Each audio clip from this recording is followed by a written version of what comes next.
Le Burkina Faso compte des milliers de personnes vivant avec un handicap. Ces personnes, selon la Charte africaine des droits de l'homme et des peuples, ont droit à des mesures spécifiques de protection en rapport avec leurs besoins physiques et moraux. C'est en vue de promouvoir et garantir les droits des personnes vivant avec un handicap que ce projet de loi portant autorisation de ratification du protocole à la Charte africaine des droits de l'homme et des peuples relatif aux droits des personnes handicapées en Afrique a été soumis au vote des députés.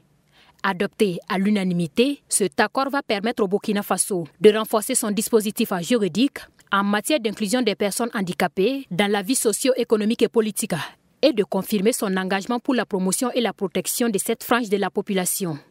Je me réjouis vraiment que ce projet de loi ait été adopté. Cela témoigne du fort engagement et de la forte détermination des nouvelles autorités, comme je l'ai tantôt dit, pour accompagner les personnes handicapées, afin que ces personnes aussi se sentent concernées dans le développement du Burkina Faso, que ces personnes sentent qu'ils ne sont pas marginalisées, qu'elles ne sont pas du moins marginalisées et qu'on peut compter sur elles. Si des textes réglementaires au niveau de la gestion des personnes handicapées ont été adoptés, donc au niveau de cette gestion particulière des personnes handicapées, et beaucoup de choses vont changer parce que ces personnes auront des droits et bien sûr des obligations, mais des dispositions particulières aussi seront prises pour ces personnes handicapées qui ont vraiment des problèmes particuliers.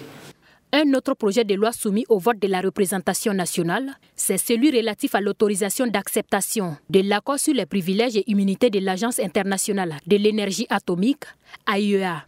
L'adoption de cette loi permettra, entre autres, de fluidifier les activités de l'agence au Burkina Faso, réduire les délais d'autorisation des missions de l'AIEA et faciliter une meilleure mobilité des experts et fonctionnaires de l'agence au Burkina Faso.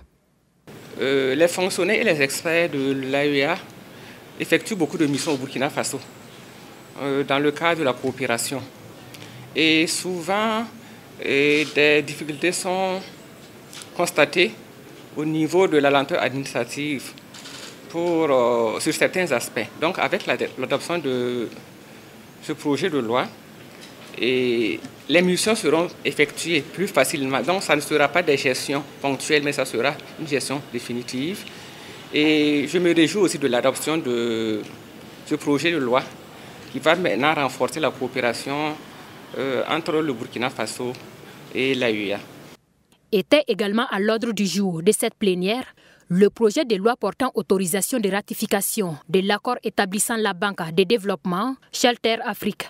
La ratification de cet accord va permettre au Burkina Faso de renforcer les capacités financières et opérationnelles des sociétés immobilières relevant du public et du privé et de garantir l'accès des populations aux logements sociaux à travers la mise en œuvre d'une politique de logement réussie.